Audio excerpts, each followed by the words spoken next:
Since the dawn of time, we have eaten food, and recently, a lot of people are yearning to return to the dawn of time, or, well, more accurately, the Paleolithic period. And that is with the return of the Paleo Diet, as it looks to make a resurgence in the world of health and fitness.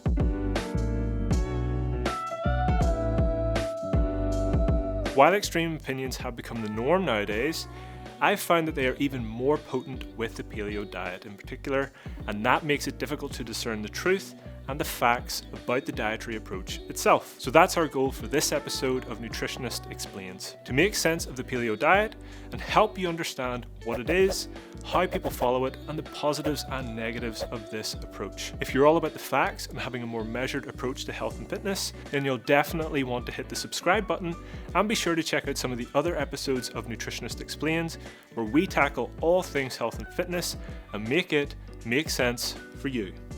What is the Paleo Diet? The Paleo Diet, which is arguably more a lifestyle change than just dietary change, aims to transport us back to the dietary habits of our Paleolithic ancestors who lived between 2.5 million and 10,000 years ago. This was a time when mammoths were just roaming around your back garden, and our ancestors were full-time hunter-gatherers. The paleo lifestyle goes beyond your diet and also often encourages other ancestral practices like more natural forms of exercise, think running, climbing and lifting things, and getting enough sleep and sunlight. Essentially, you're aiming to mimic the natural lifestyle of a hunter-gatherer. There were no farms, no fast food, and when you turned on the internet, you had to listen to that weird dial-up noise for 10 minutes before you could do anything. Honestly, it's amazing to think that we ever survived through that. The actual paleo diet itself is an attempt to recreate this ancient way of eating that our ancestors followed and bring that into the modern world. So what exactly is on the menu for paleo diet followers? Think whole, unprocessed foods. The stars of the paleo plate are lean meats, especially those from wild or grass-fed animals. Fish, particularly those rich in omega-3 fatty acids like salmon, are also a mainstay and feature prominently. Then there's a bounty of fresh fruits and vegetables, nuts and seeds, all meant to echo the foraging aspect of the diet of our ancestors. It's important to highlight that the paleo diet is as much about what you don't eat as what you do. Dairy products, legumes like peanuts and beans, grains, refined sugar, processed foods, and anything that would have been unavailable to Paleolithic humans are a no-go. The idea is that by eating like our ancestors, we can potentially avoid modern-day health issues like obesity, diabetes, and heart disease. What are the positives of the paleo diet? The main positive argued is a switch away from the now recognisably unhealthy westernized diet, which is rife with energy-dense, ultra-processed foods bursting with unhealthy fats and added sugars, to a dietary intake centred around unprocessed, protein, micronutrient and mineral-rich whole foods. And that's been backed up. There is a growing body of evidence in support of a paleo diet for improving a range of health outcomes. In particular, it has been considered quite a useful dietary approach to help people who struggle with their weight and to also improve other aspects of health like insulin sensitivity, diabetes, heart disease, high blood pressure, body composition, and even the general health status of healthy, young and active people. A systematic review also looked at the paleo diet as a potential means of improving exercise performance and detailed some pretty interesting and potentially quite useful findings. Several studies found a positive effect on cardiovascular health and fitness, as well as simultaneous improvements in body composition, which may make it appealing for those of you who are interested in endurance-based activities or sports. There are a few important caveats about these findings though. The studies were small, there aren't that many of them, and the people who they looked at were either overweight or obese, had type 2 diabetes, or they were healthy but not active. What are the underlying reasons for positive health and performance outcomes when following a paleo diet? The better you understand how something actually works and facilitates a change, either positive or negative, the more informed a decision you can make on whether to try it or not. So here's a few reasons why the paleo approach may lead to health and or performance benefits. Firstly, the nutrient density is top notch. As the diet emphasizes foods like lean meats, fish, vegetables, fruits, nuts and seeds, you'll be getting far more vitamins, minerals, antioxidants, healthy fats, fiber and protein compared to the Western diet. You know how much we love protein here? I mean, come on, it's in the name. So that's the second element that I would like to highlight.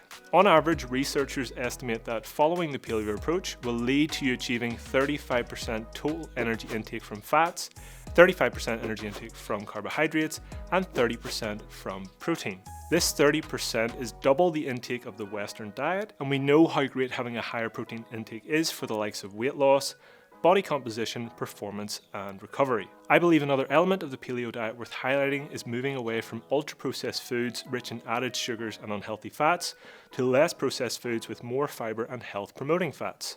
That isn't to say that all ultra-processed foods are bad, or even made equal, because it is such an expansive umbrella term, but it is hard to deny that we are having them too frequently in our diet. I mean, nearly 60% of the standard UK diet comes from ultra-processed foods, and this figure increases to 66% in adolescents, and there is evidence tying this to having a negative impact on our health. A final point to touch on with the paleo approach, and I would say this is a major reason as to why we do see all the associated benefits when people start to follow this diet, is that it will, more often than not, lead to people entering a calorie deficit and therefore losing weight. This has been reflected in a wide range of studies looking at the paleo diet and is not necessarily a criticism or a benefit. What we're trying to do here is figure out why the diet has the health effects it has been associated with, not necessarily to claim it to be the best diet ever, or alternatively say, oh, it's silly, and completely disregard it. I don't believe either of those viewpoints is entirely fair or helpful. What are the criticisms of the paleo diet?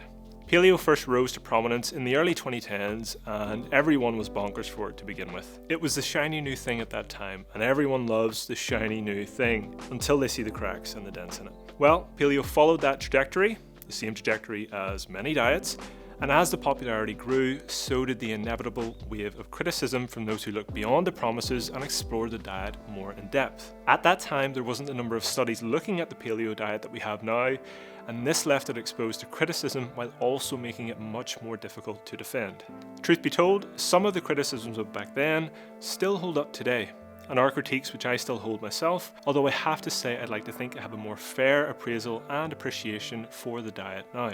Firstly, let's just look at the theory around the diet itself. To think our ancestors all ate the same way is pretty ridiculous. I mean, just think of the food availability and differences in climate across the globe today. I can guarantee that back then they all weren't having a steak with a side of berries for dinner. And this has been hotly debated in the literature to this point. There is no consensus on what our ancestors' diet actually looked like. The second point with the paleo diet is simply the more restrictive elements of it. I appreciate that won't be an issue for everyone, and if you find the paleo approach to work for you, then that's absolutely fantastic, but for some, restrictive dieting can lead to issues around food and even develop into eating disorders. One popular critique relating to the restrictive elements of paleo is it being deemed low carb, but at least from what I've read, I don't really see it as being that way.